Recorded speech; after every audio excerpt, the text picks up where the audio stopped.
Hello everyone, my name is Makena and welcome back to my channel. Or welcome if you're brand new. If you don't know who I am, my name is Makena and I am currently studying to be a personal trainer and a nutritionist.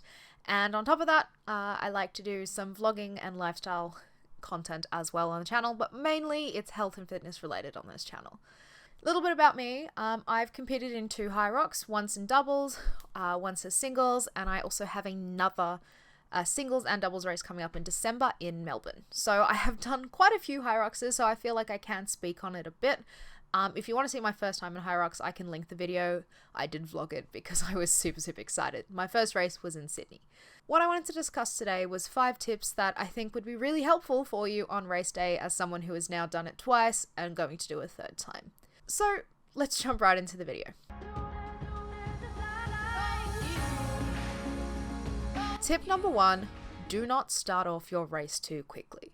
Now, what I mean by this is when you first experience Hyrox, and even now still, if you've done multiple, you get into the tunnel, the start tunnel, and the atmosphere and the buzz is crazy. The atmosphere in Hyrox alone is crazy, but the buzz, when you're in the tunnel and your race is about to start, they let you in about 10 minutes before and you stand in the tunnel for about 10 minutes. And then there's a big countdown as you're about to go. When you run out, like there's countdowns, there's a whole lot of stuff. I don't want to ruin it. It's quite a special moment, but there is a countdown. When that buzzer goes, you want to gun it out of the tunnel. I know you do. I've done it. And go full steam ahead if you would like, but I caution you because you will gas yourself on the first run. It has happened to me in my first race. The first kilometer that we ran, it was like 4.5 minutes or something. Now I don't run that fast ever, so it kind of tired us out for the ski. So what I suggest you do is to pace yourself as you run out of the tunnel with someone who you can clearly see has already been running around the course. It will ensure that you aren't going to be running too quick with fresh legs if you start pacing yourself with someone who you can tell has already been running on the track for a while. This will ensure that you are not obviously running too fast. Second to this, I would also make sure that you do know what your average pace is when you are going to run a kilometer. So for me, I know a comfortable but fast kilometer, I guess, for me is about 5 minutes to 5.5 minutes for me. So I need to make sure that I am still checking my fitness watch or just checking the time if you are able to make sure that you are still running on that pace. Because what I did in my most recent Perth race is I went out to pace myself with someone who had been around the course, but I was actually pacing myself with someone who was a bit too slow. And I didn't check my watch until I was on my 2nd lap and realized I was actually quite far behind from what I wanted because I was pacing someone who had already started running around the race. So don't go out too quickly. Pace yourself with someone who's on the course already. It will really help. Just make sure you know roughly what time you run in a kilometer as well. Number 2, carry a gel with you. It's really important that you fuel yourself for the race because it is a long race, especially for us average folks, I'd like to say, not the elite 15. We're not going to be running around the course in under an hour. If you are, well bloody done. Give me some tips. But make sure you carry a gel on you for your nutrition. Now, for me, I like to take my gel just before the row or just after the row. And for me, that's about 45 minutes to an hour, depending on how well my race is going into the race. So take a gel with you. Obviously, take it during the race. It is dependent on how quickly you run, but about 40 to 45 minutes into your race, you should be taking your gel. Gels will help ease with cramping, especially if you take it just after the rower or just before the rower, because after that is the lunges. So make sure you take it before the lunges just so it can settle into the body a bit. Also, and I cannot stress this enough, test your gel before your race. Now, if it's race day for you, I really hope you've tested your gel already. If you are watching this night before race or day of race, if you've got a spare one, maybe take it just before, like take it now, test it, see how your body reacts, because you don't want to be running around the race and having an accident. I'll leave it there. Number 3, push through the pain after the stations. This is probably the best advice I've got for running Hyrox. Now, what I mean by this is after you finish a station, obviously you're going to be even more gassed than you were when you're running, 100%. However, Push through the pain when you start out from the rock zone back onto the track. Push through it, try and get back to your average pace that you usually run when you run your kilometer, and push through it. After the first lap, if you're still feeling like absolute garbage, then slow it down, take a breath, take a break, maybe finish your lap, jump into the water station, grab a cup of water for your next station. But what I mean by pushing through your pain is you might feel like you are like, I'm dead, I'm dying, I've just done the first station and I want to die. Yes, that is how you will feel, but your body will actually recover. So give it a good lap, good half a lap even, just to make sure that what you're feeling is not just your body going into shock, and let it try and settle back into the run. If you're still feeling like absolute crap, then slow down your pace if you need to. But the biggest and best advice I have gotten was push through the pain after the stations.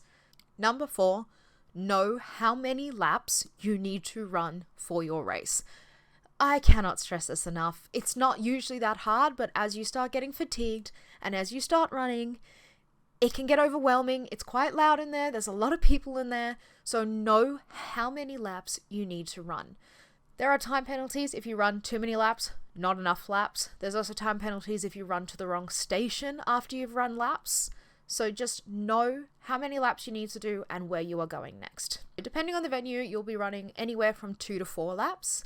I have seen 1 lap venues, but that's really, really big. Most of the time it'll be 2 to 4. A tip to remember your laps is there's the hairband method. So you can have a hairband or a hair tie or something like this. As you pass the in arch, you would go, okay, I've passed it once. I need to pass it a second time. I've got no more bands on here. I'm in on the third. That is the hairband method in a nutshell. The thing I like to do is, it sounds so stupid, but as I'm running, I will literally go, you are on lap number 1. You are on lap number 1. Or I'll go, that's 1, that's 1, that's 1. And it kind of helps me with my pacing as well and my breathing, but I'll say that until I pass it again and I go, that's 2, that's 2. And that's what works for me. But just make sure you know how many laps you're running. The day before the race, there will also be a walkthrough, usually via Instagram Live or Facebook Live or sometimes YouTube Live, where they'll walk through the race and the course. So there's really no excuse for you not to know what you are supposed to be running and how many laps you're supposed to be running. There is also, before you go into the start tunnel, you have a debrief with one of the Hyrox coaches and judges, and they will go through and tell you exactly how many laps you need to do.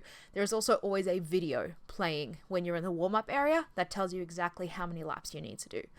So really, there's no excuse. Number 5, read the rule book. If you're watching this before your race, if you're watching this the night before, week before, day of, read the rule book if you're unsure of anything.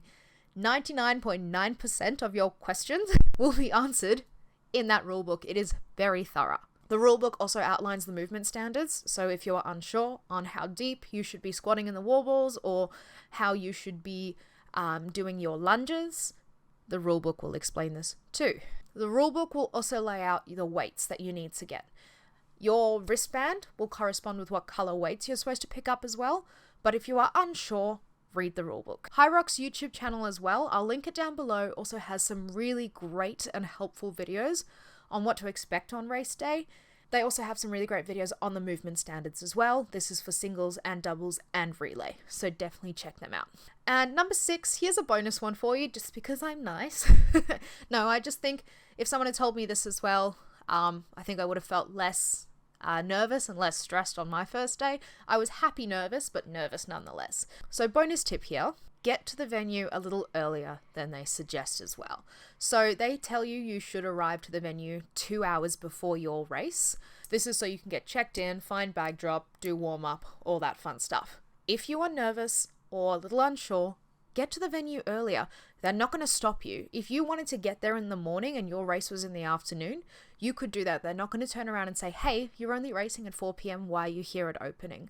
I wouldn't suggest getting there at opening. You'll probably fatigue yourself before you even start the race, but you can get there as early as you need to. If you get there early, it also means you can get a lay for the land. You can walk around, you can find bag drop, you can watch a few races and just get into the zone and feel the atmosphere, because it is like nothing else. So if you're worried, get there early. That's all I say. Main thing is, Hyrox is a blast. You will have so much fun if you're running singles, doubles, relay, whatever it may be.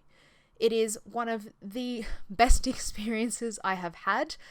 This is why I'm doing a third one.